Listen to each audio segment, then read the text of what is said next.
Hi mga bebe, may kukwento ko sa inyo. By the way, ako pala si Phil at welcome sa aking channel.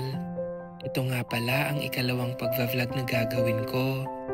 Day off ko pala ngayon, kaya for today's video, isi-share ko sa inyo ang buhay ko dito sa ibang bansa.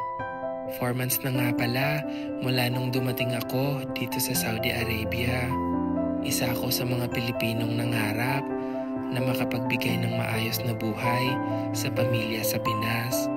Sa totoo nga, galing ako dito noong 2021 hanggang 2023. Panahon pa yun ng pandemya nung naglakas loob akong manghibang bansa. Pero bago yun, may trabaho ako noon sa Palawan. Isa akong travel manager sa Iconic Palawan. Ito yung unang kumpanyang tumulong sa akin na magkaroon ng unang karanasan sa industriya. Ang totoo nga niyan, isa ang Iconic Palawan sa mga private companies na tumutulong sa community sa pamamagitan ng sustainable travel practices.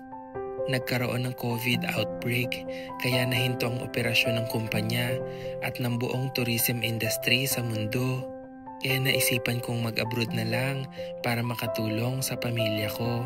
2 years din ako ditong nagtrabaho hanggang sa matapos ang kontrata ko at umuwi ng Palawan. Doon, nagtrabaho naman ako bilang property manager sa Marina Palawan. Isa ito sa longest operating hotel sa buong Puerto Princesa City at talagang payapa at maganda ang tanawin. Marami akong natutunan mula sa kanila dahil magagaling at mababait ang mga boss namin. Pero kahit na masaya at maayos ang trabaho ko, may mga bagay pa rin talaga na nagpapahirap sa sitwasyon ko. Hindi lang sa sarili ko, kundi pati na rin sa pamilya ko. Kaya sinubukan kong mag-apply sa cruise ship. Kaso wala akong mga certificates gaya ng SOLAS o basic training.